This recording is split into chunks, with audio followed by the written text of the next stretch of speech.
Hi guys, so we welcome you all to the current affairs pertaining to SEBI, that is Securities and Exchange Board of India, for the month of June 2018. And now we are going to cover the part second of our discussion on the SEBI current affairs for June 2018. So let's start with the first one. Yes Bank has got SEBI approval. So Yes Bank has again got SEBI approval for being a custodian of securities business. Now, before trying to understand about this particular approval which the Yes Bank has got, let us try to understand this concept of custodian of securities. Now, this custodian of securities business is a license which is granted by SEBI, and this license is granted to eligible entities in order to allow them to offer custodial services. Now, what are custodial services? Custodial services mean that you are giving a safe custody. A custodian is a financial institution that holds the customer's securities for safekeeping so as to minimize the risk of their theft or loss. So, custodian is keeping the securities of the customers in a safe manner. So, whenever the customers they are trading in the stock market, then the securities, these securities, they are handled by the custodians, and these custodians they ensure that the securities they are kept in a safe manner and there is no risk of their theft or loss. So Yes Bank is now going to provide these custodian services to financial market participants like foreign institutional investors and foreign portfolio investors. So this is going to complement the Yes Bank's existing capital market offerings, and this is going to provide a Yes Bank the opportunity to comprehensively serve the different players which are there in the securities market, which have to keep their securities in a safe manner with the custodian. And these include the foreign portfolio investors, alternate investment firms, portfolio management service firms, etc. Now, next one is about SEBI proposing ways for more transparency in spot price polling mechanism. So there is this concept of spot price which is associated with the commodity market, and SEBI is trying to propose ways so that this spot price can be arrived at in a more transparent manner. So SEBI has come out with this consultation paper which would help in enhancing the methodology which is being used for determining this spot price for commodities. Now, obtaining a correct spot price for the commodities is very essential, because this is the price which ultimately drives the prices of these commodities in the futures market also. So, in order to arrive at this correct spot price and in order to improve transparency and credibility of this spot price, SEBI has come up with this new mechanism in which the SEBI has proposed to make it compulsory for the exchanges to accredit the independent polling agency and bring such agency under its purview. So this is the polling agency which is trying to arrive at the fair spot price. So these are now going to be under the purview of SEBI. Also, it may be explored that if the commodity derivatives they are adopting the principles of IOSCO. So this is the organization in which we are going to learn about in the coming slide. So this is also going to be seen whether the commodity derivatives exchanges they are adopting these principles for independent polling agencies. Now let's first take a look at the difference between the spot price and the forward price. Now, spot contract is a contract which involves the purchase or sale of any commodity, and this sale or purchase is taking place in real time, or it is taking place on immediate basis. That is, the delivery and payment they are going to take place simultaneously, and that is going to be taking place immediately or normally within a 2 days business cycle. Now, the price at which this transaction, this spot contract is taking place, it is the spot rate or the spot price. For example, let's suppose this is the month of August and a wholesale company it wants immediate delivery of orange juice. So it will pay the price of this orange juice, which will be the spot price, to the seller of the orange juice, and this is going to be delivered within no time or immediately. This is a spot contract. Now, forward contract is different from the spot contract in the sense that this is a contract which involves an agreement of a contract whose terms are dependent on a future date. That is, the delivery and the payment they are going to be made at a specified future date. So forward means at a future date. So this is going to be an agreement in which the delivery is going to be made at a specified future date. Let us try to understand this through an example. Now, if there is a company and this company needs orange juice, but this would only need this in the month of December. Right now the company feels that it may happen that this price of orange juice, it may actually rise in the market in December. So what this company does, it enters into a forward contract with the supplier of orange juice that okay, you have to supply me this much quantity of orange juice in December. So this would be a forward contract. The company cannot enter into a spot contract for this because the company has the risk of carrying these orange juice for till August to December, and it may result in losses or spoilage of these orange juices. Now let's learn about this International Organization of Securities Commission, or IOSCO. So this particular organization is the international standard setter in the field of securities regulation. So if you were wondering that if there is a organization like SEBI in the country, is there any institution which is operating on the worldwide basis with regard to regulating of the securities business? So yes, there is a company, there is an organization which is there with regard to this particular scenario which you were imagining. This is International Organization of Securities Commission, or IOSCO. This commission has members from more than 115 countries, and they cover around 95% of the world's capital markets. So it is trying to bring together the world's securities regulator, and it is recognized as the global standard setter for the securities sector. So this is controlling the securities sector on a broad level, and this is the international trend setter in the securities market. This particular commission is headquartered in Madrid in Spain. Next is about SEBI allowing credit rating agencies to withdraw the ratings which they have assigned to instruments. So credit rating agencies, they generally try to vouch for the credit worthiness of any particular entity which is coming up with any public issue, or it is trying to obtain a loan from say market. So credit rating agencies, they have now been allowed by SEBI that they can withdraw the ratings which this agency earlier issued with regard to an instrument. But at the time of withdrawal, the credit rating agency shall be required to issue a press release, and this particular press release will also mention the reason why this particular credit rating agency is going for withdrawal of rating. So this is going to be mentioned in the press release. Further, this is also subject to credit rating agency having rated the instrument continuously for 5 years or 50% of the tenure of the instrument, whichever is higher. So there are some conditions or some restrictions which have been placed, but the credit rating agencies in general have been given the power to withdraw their ratings which they earlier assigned to an instrument. So what are credit rating agencies? So these are agencies which are rating the instruments which are being issued by the companies, and the rating agencies, they are trying to comment on whether the companies, they are going to be able to meet their obligations with regard to these instruments, and what is the probability of them defaulting. So in a way, they are trying to analyze the credit worthiness of the debt issuers. And in India, we are having different kinds of credit rating agencies. For example, CRISIL is there, ICRA is there, and CARE is there, and many more rating agencies are there. At the international level, there is this Standard & Poor and Fitch rating agencies. Now next one is about managing directors at market infrastructure institutions to have 2 terms of 5 years each.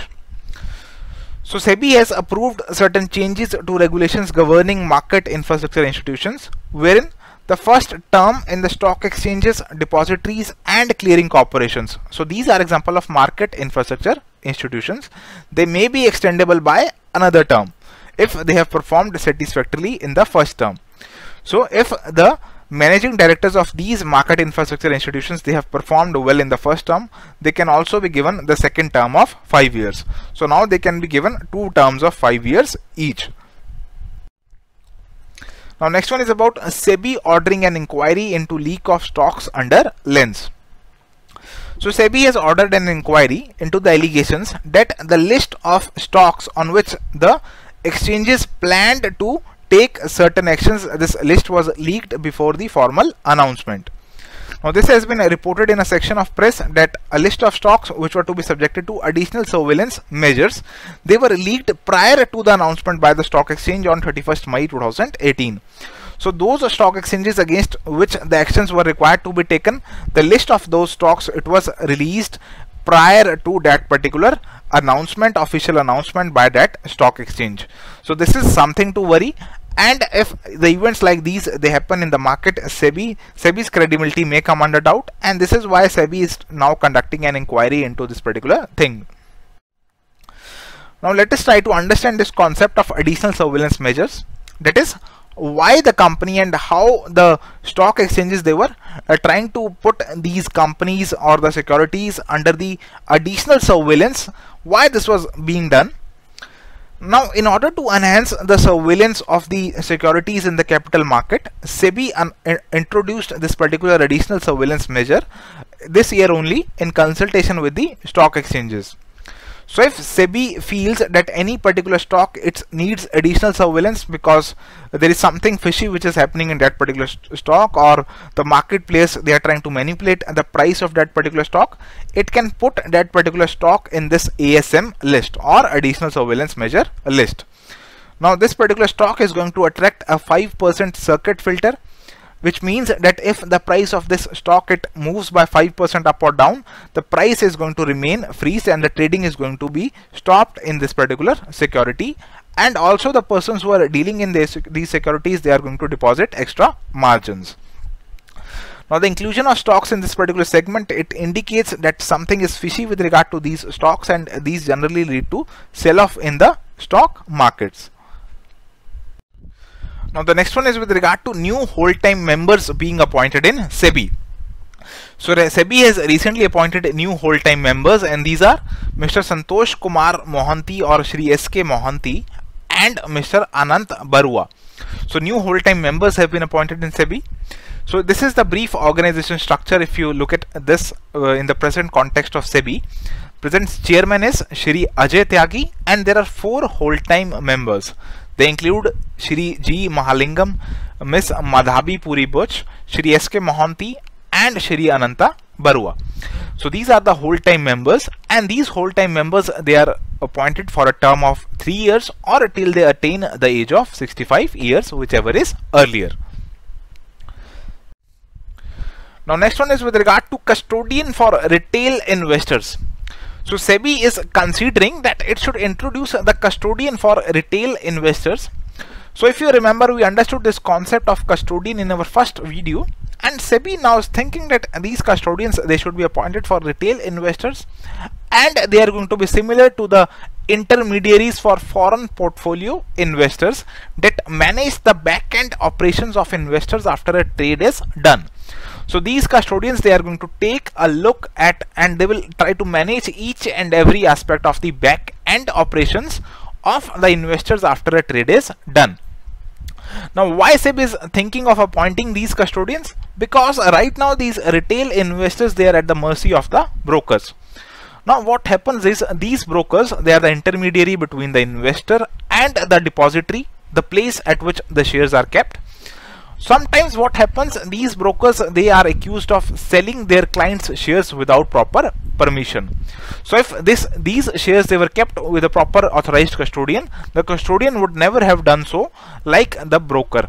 Now these brokers they were defaulting on payments to clients, and they were selling the shares of the clients without their permission.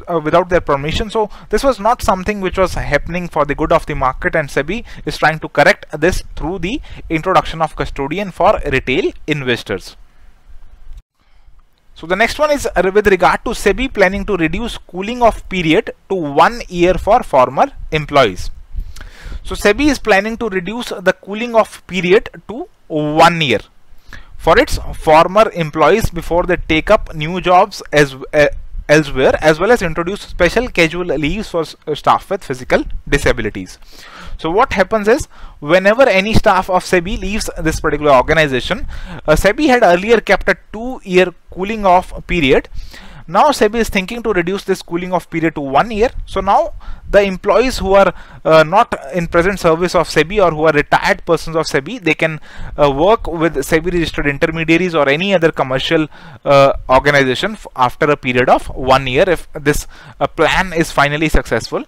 And this reduction in cooling off period will also align these employment conditions with regard to similar organizations like RBI and the central government. Now next one is with regard to IPOs. So SEBI has scrapped IPO grading and safety net. So SEBI has approved the deletion of all the provisions relating to IPO grading from SEBI ICDR regulations. So now IPOs, they are no longer going to be graded. And SEBI has also approved the deletion of the provisions related to the safety net feature.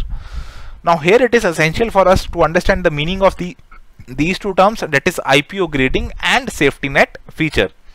Now before proceeding to the meaning of these two terms, let us take a brief look at the internal analysis of SEBI.